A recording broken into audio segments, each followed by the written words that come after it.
Hello and welcome to another SkaredCast Battle Report. Today we're playing on a FAT mat from Table War and Frontline Gaming. And I'm playing Jason and his Deamons, and fittingly we are playing a Bay Area Open Scenario number 3, Relic and Modified Maelstrom with Vanguard Strike. Let's get this party started!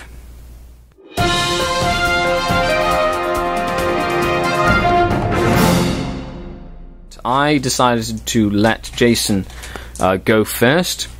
Mission 3 is the Relic with Vanguard Strike. There's the Relic right there. He rolled strategic infiltrating units of doom, so he infiltrated his Nurgle Herald with 20 Plague Bearers, 18 Plague Bearers, some Nurgle Spawn with an unmarked Sorcerer. Then he has some Screebers in the back with a Demon Herald of Tzeentch, a Nurgle Demon Prince, 2 Mauler Fiends. In reserve he has a Helldrake and 2 units of Cultists and a small little 3-man unit of Nurglings. I'm running pure Dark Eldar with a Grotesquerie, I think I said that right, with an Archon with a Helm of Spite, who's in that Raider back here, with 3 Grotesques with a Liquefy Gun, Homunculus with 3 Grotesques with a Liquefy Gun in that one, 5 Warriors with a Blaster in that Venom. I have 3 Ravagers with triple Lances, going old school here. They're deployed like such. That is an empty Venom, with the Cabalite Warriors hiding back here behind Objective 1. And then 2 more Venoms with Cabalite Warriors, so that's 4 in total. In reserve I have 5 Scourge with 2 Haywire Blasters and 2 Razor Wings with Lances. My Warlord trait is Labyrinthine Cunning again, even though I rolled it this time instead of picking it, which was awesome. And Jason's Warlord trait was Infiltrate. Other than that, there is 2 summonings on the board. There's also a little portal glyph that might be summoning some stuff as well. And so far, Jason is going first. It is Night Fight, unless my Archon seizes the initiative. So, will he try and seize the first time? Oop. He does not. And we'll re-roll that because of my Warlord trait. He does! Seized! Turn 1, Dark Eldar.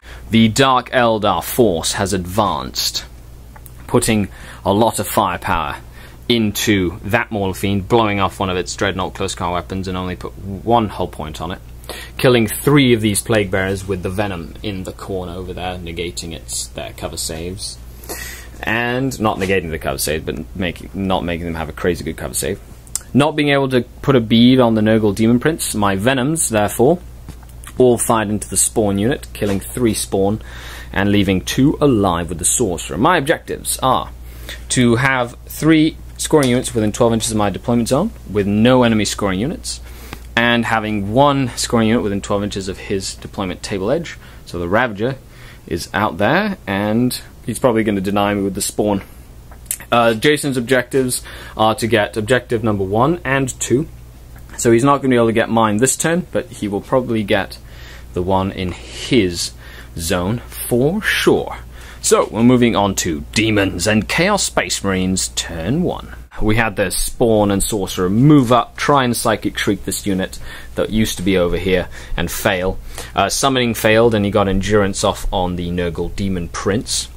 And the Portal Glyph was summoned, but it spawned no units. He captured his objective in the backfield and ran up with both Mauler Fiends to get into position, while this Mauler Fiend got a hull point back, the one that it had lost previously. The Plague Bearers did get into contact with the Relic, but left the model with the Relic exposed without a good cover save. And in the back we have fleeing Cabalite Warriors that got Burning Branded. And the Soul Blaze did go out. But he is fleeing, and he will have to try and rally after this. Okay, we're moving on to Dark Eldar, turn 2. And I have 3 units in reserve. 2 Razor Wings ready to come on the board. And I will keep 1 off and bring 1 on. And I will bring the Scourge. Do not. And I will try and re-roll that to not come in. Okay. This raider with the homunculus and 3 grotesques moved out with the venom. Charged in, killed all the spawn, lost 1 of their number. The homunculus is in a challenge with the sorcerer. And they got +1 strength, by the way, the grotesquerie. So that's been fun. And they killed all the spawn, which was nice. In shooting, the Razorwing came in full speed, together with lots of shooting, killed a lot of the Plague Bearers, but it put them out of charge range, because I did not roll high enough. Blasters and Lances shot and immobilized this Maul Fiend, so then I decided to ignore him and try and kill a couple of other things. I did nothing to this Mauler Fiend. I killed 2 of the Screamers in this unit, and a lucky lance shot from back here fired and killed the little warp portal of doom. Other than that, we're rolling to see if Jason's reserves arrive. The Helldrake. Does not arrive. Cultists. 1 comes 1 in, unit arrives. And the Nurglings. Yep.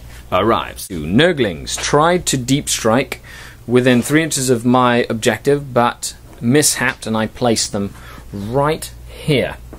The Demon Prince vector struck my first Razorwing, blew it out of the sky, dropped it on the warrior that was here, killing him in the explosion and putting 1 hull point on that raider. In combat, this unit of grotesques did nothing against that sorcerer. He's got 1 wound left because he perils and took a wound. Meanwhile, the Plague Bearers charged into the grotesques after shooting and slash attacks, did only 2 wounds to the unit, and then died a horrible, hideous death to the grotesquerie. In the meantime, this smaller fiend charged into Venom number 3 and exploded it. And he didn't kill any of those, while there's a flamer hit that unit, killing 1 model. They are now soul blazed, so we still have to figure out what's going on there. And from my reserves, I have 1 Razorwing left to come in. It does, and I have the Scourge left to come in, and they do. My objectives were to take objective mine, number 1, and number 2. So, with my reserves, I brought the Razorwing in, blasted a bunch of them off the board. They fell back. Then I boosted my Venom up within 3 inches, hoping for the reserves not to show up to capture that objective. I was unable to kill this Mauler Fiend. It is completely functional with 1 hull point remaining after my Scourge and all 3 Ravagers and 3 Blasters fired into him. I was able to kill all the Screamers with the Herald in combat with the Grotesque that charged in and ripped everybody to shreds, while this unit finally killed that Sorcerer and consolidated, while It Will Not Die brought 1 back to full wounds. So, we're moving on to Chaos Space Marines, turn 3. Will the Helldrake and the Cultists show up? Cultists? Yep. Helldrake. Nope. Okay. The Demon Prince of Nurgle landed in order to capture with 1 point.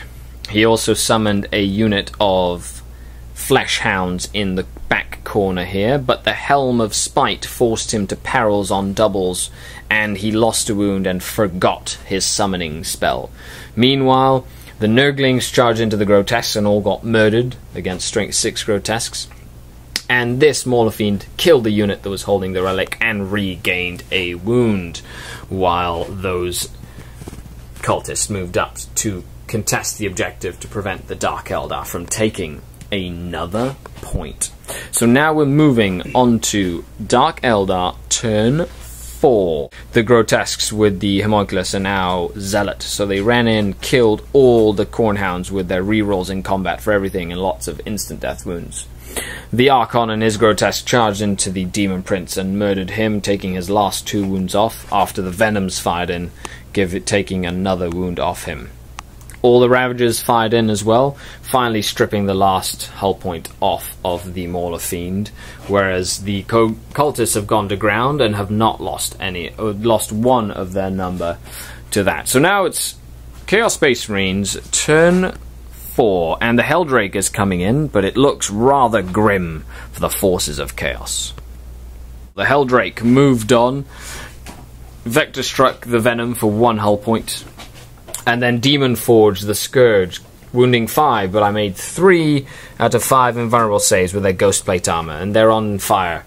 And after that, with everything that's going on, we are going to call this a Dark Eldar victory. Okay, Jason. End of game comments. Psychic Phase didn't do me any favors. It's very unreliable, I find, in this edition. So, I don't know. It didn't work out for me this game. And over here, I probably shouldn't have charged with the Plague Bearers. I probably should have kept backing away, making you either come at me or deal with some of my other units. But I just kind of let you kill me in my own turn, then you consolidated and killed something else in your own turn.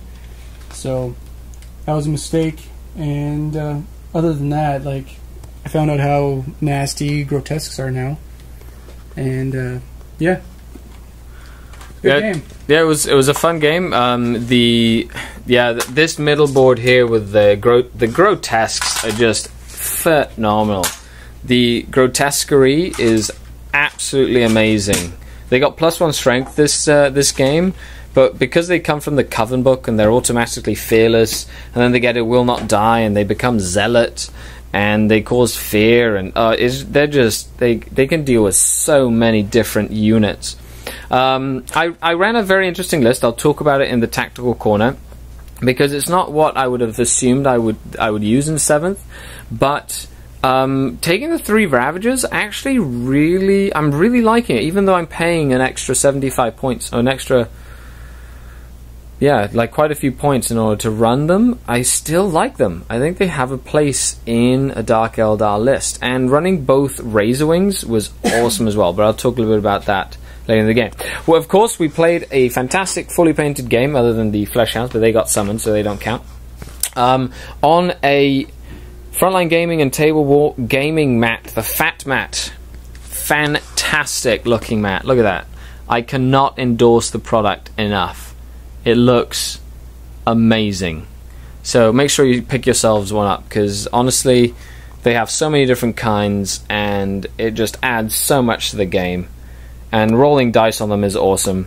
You only roll 6s. Well, you do. Anyway, thanks a lot for watching, liking, subscribing to the channel. This is Skari, your grateful host, and stay tuned for the Tactical Corner. Skari out.